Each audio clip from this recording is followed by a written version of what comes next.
What's going on, everybody, and welcome back to Comic Breakdown. The day is finally upon us. After all of these years, when Jonathan Hickman started, it is now coming to its end. This is the end of the Krakoan age. X-Men issue number 35. Uncanny X-Men issue number 700. The war with Orcus is over. Enigma has been defeated by the Phoenix. This is what comes after. So, make sure you guys have subscribed to the channel, make sure that you like this video, and with that being said, let's dive into this breakdown. Alright gang, so as we pick up with this issue, we pick up with Charles Xavier in the back of a prison vehicle. He is currently being transported. The US government decided to lock him up and throw away the key. But while being transported, they are ambushed, with Wolverine clawing his way inside of this prison transport. He is not here to save Professor X. He has come here to assassinate him for everything that he did, for everybody he betrayed, for all of the mistakes that he caused. Logan has come to put an end to him, but this is where Magneto stops him, that there is no more martyrs. And right now, he needs to have a conversation with him. And so Magneto throws Wolverine off to the side, and the two of them go somewhere a little more private. And many people are gonna notice that Magneto looks younger. When he returned from death, he was younger, and so he was significantly de-aged. But this conversation between Charles and Max is absolutely phenomenal. Magneto is asking, how did we get here? And we see a Professor X that has become so nihilistic, so angry with everything, telling him that he quit, he died, and so he had to make choices. And in those choices, people died, but the rest of them lived. And he is the one that has to pay the price. With Magneto going on to say that at the beginning, he asked if what they had made was enough. He knows that they were not enough. They took their paradise and they created the pit almost immediately. He played this game, the game of laws, of nations, of hard and soft powers to ensure mutant safety. With all of his effort, it didn't work. In embracing the world's power, he turned his back on the world. He refuses to do this again. With all of the hatred, all of the fear, all of them together, Magneto says that the next Krakoan age, it will not be built by his hand, but it is an era that will be built. Now, this is where Charles goes on to say that this is the part where you say I was right. And pitying him, Magneto says, is that really all that you have left? For Professor X, an I told you so really is all he has. This is where something happens. At Pacific Krakoa, we see the magic descend. We see a civilization descend as these structures begin to appear all over the island.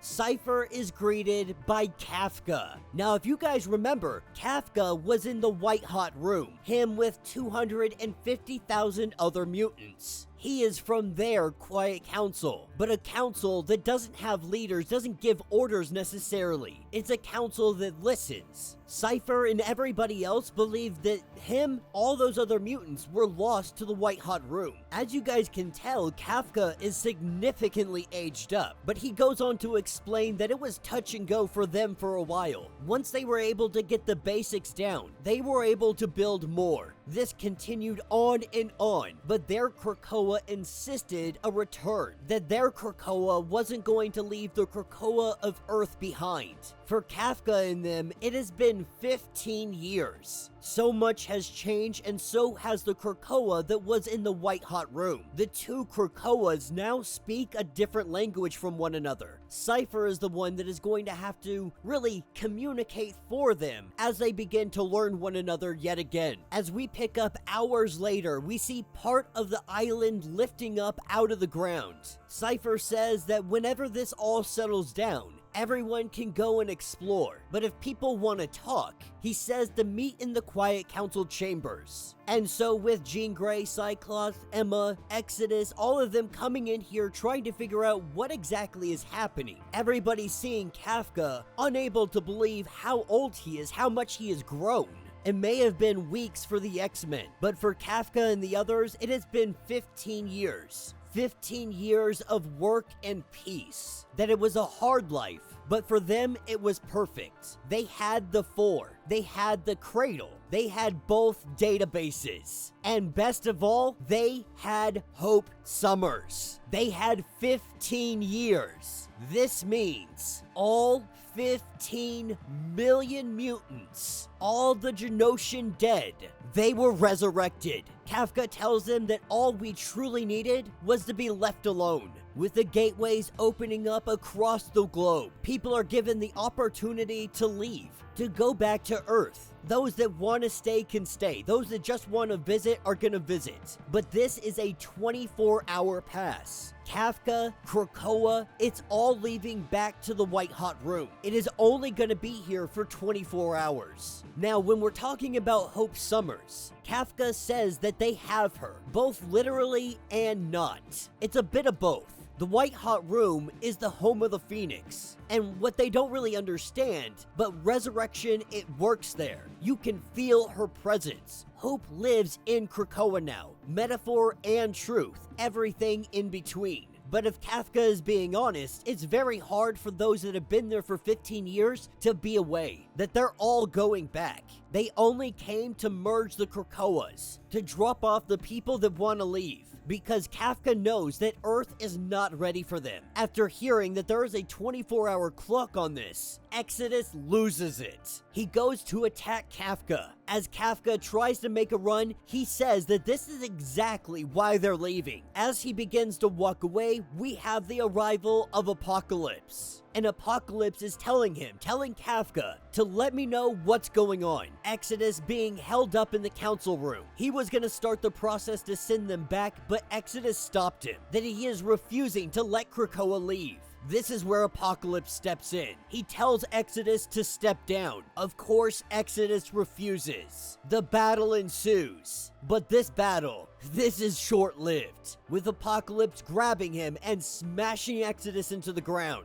The blood splatters in all directions. And with Exodus down, Apocalypse now wants to see what Kafka and the others have built. As everyone leaves the chamber, they go out and they begin to observe what everything is here. One thing that we do learn is the hypercharged Krakoa was unsustainable. That the Krakoa of Earth probably lost 100,000 years off of its present life cycle. But Kafka says that you guys weren't to blame because you simply didn't know. You were also facing much bigger problems. It's hard to think about 10,000 years in the future when you have sentinels right in front of you. Kafka says that this new Krakoa, everyone does their bit. That they're all in together for the long haul. That most people have enjoyed it, but there are some people that want to go back to Earth's culture. No matter what, it is everybody's choice. They decide what path they take. Now, Apocalypse has to ask some questions as they look at the woodwork, statues of their past. A visual history of everything that they have gone through. In Apocalypse, he has to bring up the fact that he sees this and they view him as the past, as their bloody history. Is he really reduced to nothing more than a wooden sculpture? Kafka tries to let him know that we've changed, that survival of the fittest isn't about who is strongest, it is survival of the best fit, as in the best of fit in the context one finds themselves in, that you can change the context you find yourself in, to find the attributes that are the best fit for you. And he doesn't mean this in any offense. Everything that Apocalypse did got them to where they are today. Everything that he lived through. He grew up in the Bronze Age. They don't think that he did badly. He gave them the opportunity to build the nation that they have today, and they are all eternally grateful for Apocalypse's sacrifices. Unfortunately, Apocalypse is not pleased. He grabs Kafka and he slams him into the ground. He tells them all that his ideas were not radical enough, that he was obviously far too lenient, and so now he will administer pain. Immediately, everybody attacks Apocalypse. At first, some think that he may be compromised, but this is no possession, no telepathic attack. He tells them all who saved Araco. Apocalypse did. Who saved Krakoa. Apocalypse. Who rekindled the flame of mutant magic. Who gave them their future. Apocalypse did it all. Yet when you are let alone, You didn't bring back the fire from heaven. He gave them everything, and they became the opposite. The opposite of what he believed they needed to be. Instead of becoming gods, they became philosophers. That they were meant for greater things than this. Saying that Krakoa wishes to rotate back into the white-hot room, to journey deeper into the mystery, to perhaps return bearing the true Mysterium. But they are not ready for that quest. But he will be their proper leadership. With this battle raging on, this is where Doom takes an opportunity to go steal a Krakoan seed. Sending Volta down there. There is a mutant child that sees her take this seed away, but she is able to bring it back to Doom,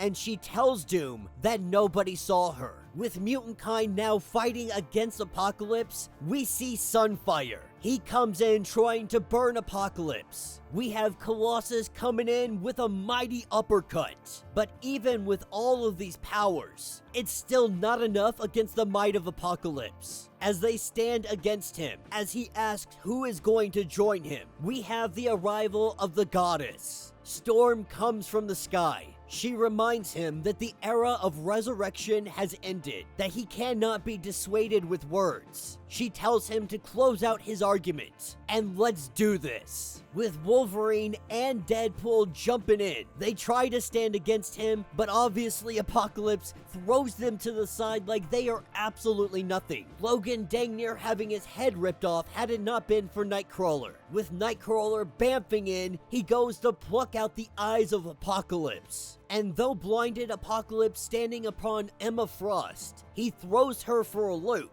After tossing X-Men aside left and right, this is when Jean Grey steps in. Now, Jean goes on to say that what Emma told you was right. All the Genosha have returned.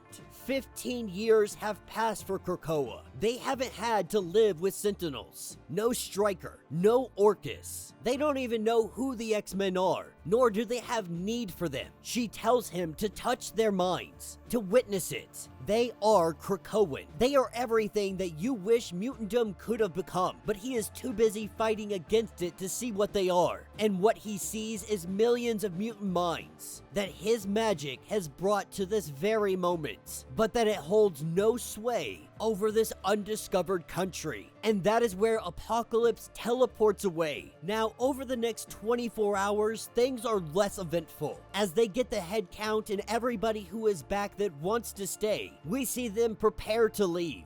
And Kafka does try to convince Nightcrawler to come back with them. But the way Nightcrawler sees it, there is still need for the X-Men. There are those that are still going to be hated, that are going to be feared. The fight will continue on, but one day he does hope to be back here with Krakoa, back in these green fields with all of his friends. With every color of the spectrum and the blinding light, we see Krakoa disappear, and this is the end of the first Krakoan age. Taking us to a little bit later on, we pick up on Arakko. Once known as Mars, now belonging to mutant kind. The mutants of Arakko still living here, and now Apocalypse has arrived, talking to his orc. After talking and learning about everything about this new Krakoa, he learned that he was a thing of the past, that he was not needed, that he was rejected. Now he wonders maybe it's time to pass the torch. Perhaps it is time for him to find the heir of Apocalypse. As we pick up in a cell, hidden away in an Orcus base, we have Mother Righteous being greeted by Dr. Stasis. She thinks she's about to be freed, only to see that this is not Dr. Stasis. Being impaled through the stomach as Mother Righteous dies, we see that this is Mystique getting her payback. As we pick up with Professor Xavier in his cell, he cannot help but have a little bit of joy in this place. He says that Reed looked embarrassed. Tony barreled in, saying that they got a ton of several anti-psychic hardware that say he can't use his powers. He knew that they had a plan to cage him if necessary, but the world outside of here continues on same as ever, as if Krakoa never happened. And so Professor X is still out here trying to save mutants when he has the opportunity. They believe that there is nothing he can do, but Charles was suspicious of his friends. He hints that long ago he left a simple compulsion in the minds of the world's greatest geniuses, that if they ever made a cage for Charles Xavier, there would be a loophole. And that is exactly what happened. He planted that small compulsion in their brains. And so Charles, even though they all believe that he is imprisoned, he can still have influence where he sees fit, as we see him making this man jump off a building after he tried killing a mutant. Now, Charles Xavier decides with his ability to go check in on everybody, he sees where they are and what they're doing. From Cyclops and Beast taking over an Orcus facility in Alaska, to Jean Grey at the edge of space trying to restart a star, a white dwarf that is going out of life, that is needed for this entire system or it will die. But Charles can actually communicate with Jean Grey, and he wonders, did he make the right choice? Will mutant kind survive, thrive, excel, in spite of his great sin? And Jean really tells him that I can't answer this for you. But after witnessing Jean, he says that he has his answer, returning down to his body. It's as if Charles Xavier dies right there on the spot. Nobody really understands what's going on with him, but they begin to transfer him to the prison at the mansion. As the guards sit here, we see that Charles Xavier, they say that he's a vegetable, but that's when his eyes open up. And that will be the end of this issue. So let me know what you guys think down in the comments. The only thing I have to say, no, not the only thing, the first thing I'm gonna say, I was right. I called this months ago. Now, they were hyping up the Krakoan age is coming to an end. Technically, yes. Technically, the Krakoan age did come to an end, but it's also continuing on. For those that may not understand what just happened here, is that Krakoa returned. Not only did it return, not only did they confirm that they are able to resurrect any mutant in the White Hot Room, but they brought back 15 million mutants, all the Drenosian mutants, and any that chose to stay on Earth, they're allowed to. So we can assume that, like the death of Kid Omega, we can assume that he probably got resurrected. And that's why we see that he is in the future titles. This was really smart on Marvel's part, I think, because this opened up the doorway to bring back any mutant character that they so choose. All of them are on the table to be used at any point if they so choose to do so. And all they have to say is they came back. When Krakoa and Kafka, all of them came back for the 24 hours, they had been resurrected, and that's why they're here on Earth, because they decided to stay on Earth. But I knew that they couldn't just get rid of Krakoa, they couldn't get rid of all these mutants, they had to put them somewhere. What better than the White Hot Room that is outside of time and space? And as we see, time accelerates very quickly. For Kafka and them, it had been 15 years. For the X-Men and Earth 616, it was only a couple of weeks. Imagine what this place is going to turn into. Now, Apocalypse, I was not expecting that, because he had a whole redemption arc of becoming, the revelation, of becoming the good guy, of becoming kind of softer, if you will. But after witnessing how soft Kafka and the Krakoan nation became, seeing him not a part of that future, he was infuriated. His ideals, his ideology, no longer a part of mutant nations. This is something that he could not tolerate. And so he smashed away. He laid down some hate. But Jean inevitably really saying, like, this is what you wanted to begin with. A nation where mutant kind can live and exist and be free and be who they are. That's what they're doing. You just don't like the way they're doing it. And so he heads off to Araco. He heads off to find his heir. Someone that will be his succession moving forward. Someone that will carry on his ideologies. I think it's also fair to assume that Araco is still very much alive and thriving. Though they may have had a war, no aspect of Araco was taken away. All of those mutants should be there, at least all the ones still alive. And so I really do look forward to seeing what they bring to the table with that in the future. All in all, I think this is the best way that you could have ended the Krakoan era. I said that when I predicted this months ago. This is the most logical way to move forward. Keep the characters you've created, but also strip away everything else and get to some bare bones. You can start brand new titles off of all of this. Brand new stories that aren't so convoluted, that don't have to be so interconnected. That way the customer doesn't have to buy 30 different titles to ensure they know what's going on in this story. That's not to say that there's not going to be some crossover, but mostly I think the future titles are gonna stick to their own titles with light crossovers. You know, you can hate it, you can love it, but the Krakoan era will definitely be remembered for decades to come. Definitely a change to what we knew, and moving forward, MutantKind is never gonna be the same. The Krakoan era existed. This is not a restart, this is not a reboot. It existed, it happens, it is still existing. Arako is still there, all these mutants have returned. What more can you ask for moving forward? Not only that, but the creative teams behind the titles moving forward. We got some amazing creators taking some fantastic characters and creating all new stories in the aftermath of the Krakoan era. Personally, I cannot be more happy with this ending. I'm excited to see the future of MutantKind, of X-Men titles, and where these stories are going to lead us as we jump into From the Ashes. But let me know what you guys think. Let me know your thoughts. Let me know your theories. If you want to get caught up on everything going on with this series, go ahead, check out the link in my description, as well as the top of this video. It is going to get you completely caught up on everything that is going on with this series. If you would like to support the channel, you can always do so by joining the channel membership. Much like Patreon, having multiple different tiers, from $1 to $50, from loyalty badges to comics every single month. Not only are you helping out the channel tremendously, but you are getting tons of perks in the process. Now, if you're unable to do this, do me a favor, subscribe to the channel, like this video, hit that notification bell, and with that being said, until the next breakdown.